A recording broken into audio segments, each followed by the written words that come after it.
आप सभी को मेरा नमन बंदन। सारे शास्त्रों का सार आप तक पहुंचा रहा हूं, जिसको कबीर ने भी एक दोहे के माध्यम से हम सभी को समझाने की कोशिश की है। साधु ऐसा चाहिए जैसा सूप स्वभाव, सार सार को गही रहे थोथा दे उड़ाए। सभी शास्त्र, सभी मत, सभी पंथ, सभी संप्रदाय का एक ही सार है, अंत मता शोगता।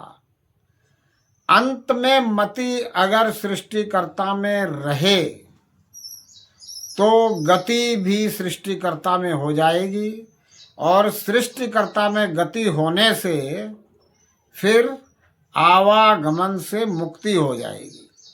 अंत में सृष्टिकर्ता में मता कैसे रहे, बस यह समझना है।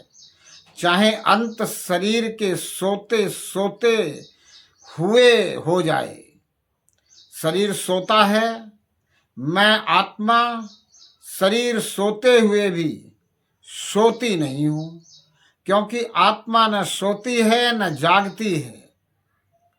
मुझ आत्मा को आत्मिक दृष्टि मिल गई तो शरीर सोते रहे फिर भी मैं सृष्टिकर्ता को निहारता रहता हूं।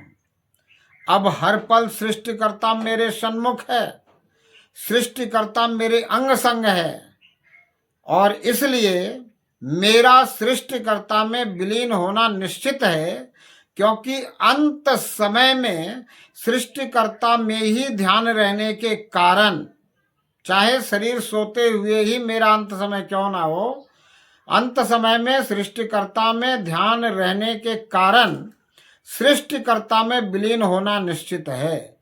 जब सृष्टिकर्ता में विलीन होना निश्चित है, इसका मतलब मेरा अस्तित्व मिटना भी निश्चित है।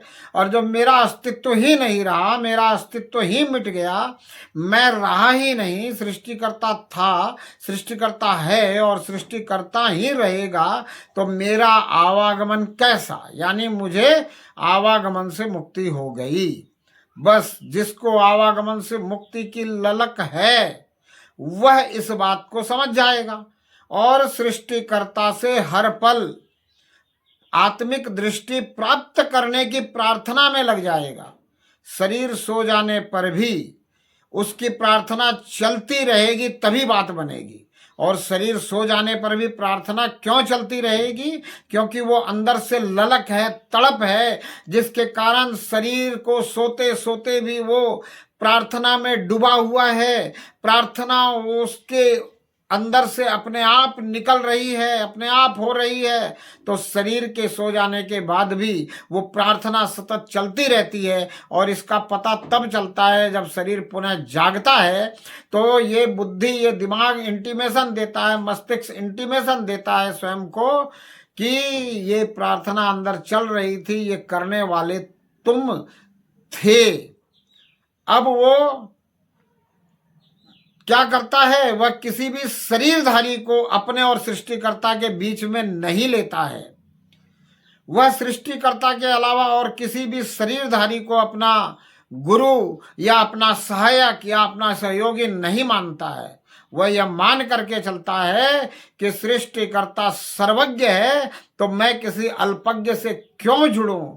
जब मैं सर्वज्ञ से जुड़ने जा रहा हूं और सर्वज्ञ मुझसे जुड़ने के लिए तैयार है, तो और किसी अल्पज्ञ से क्यों जुड़ना है? क्योंकि सृष्टिकर्ता ही सर्वज्ञ है। बाकी जितने भी शरीरधारी है, चाहे कितने भी विद्वान हो, अपने आप को कुछ भी कहते हो, कितना बड़ा ज्ञानी अपने आप को तुर्रम खां समझते हो, वो सब अल्पज्ञ ही है। बस सृष्टिकर्ता के अलावा किसी भी तथाकथित गठित धर्म के धर्माधिकारी, मुल्ला, मौलवी, पुजारी, पाठी, भंते, साधु, संत, फादर आदि किसी को वो नहीं मानेगा। सुनेगा सबकी, पर करेगा वह वो जो सबसे अच्छी उसको समझ में आ जाएगी।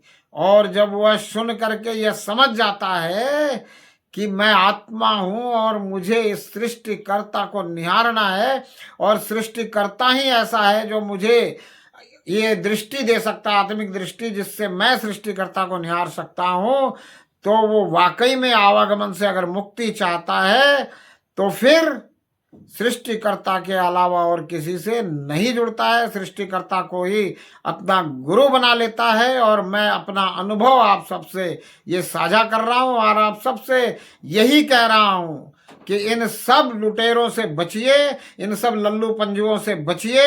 ये सब सिर्फ आपकी जेब पर ध्यान लगाए बैठे हैं। ये आपको वो आत्मिक दृष्टि नहीं दे सकते। आपको ये बता सकते हैं कि तुम आत्मा हो और तुम्हें परमात्मा से जुड़ना है। तो आप अगर इतनी बात समझ गए हैं तो अब सीधा परमात्मा से जुड़िए। अब छोड़ दीजिए इन सब को। जब आप परमात्मा से सीधा जुड़ने लग जाते हैं तो आप एक थोड़े से समय के लिए परमात्मा से जुड़ने की कोशिश करते हैं, फिर सांसारिक कार्यों में भूल जाते हैं, फिर याद करते हैं। ऐसे होते होते एक समय ऐसा आता है जब हर पल आप परमात्मा से प्रार्थना करते हुए इन सब सांसारिक कार्यों को अच्छे और बहुत अच्छे तरीके से करते हुए धैर्यपूर्वक परमात्मा से जुड़े रहते हैं, सृष्टिकर्ता से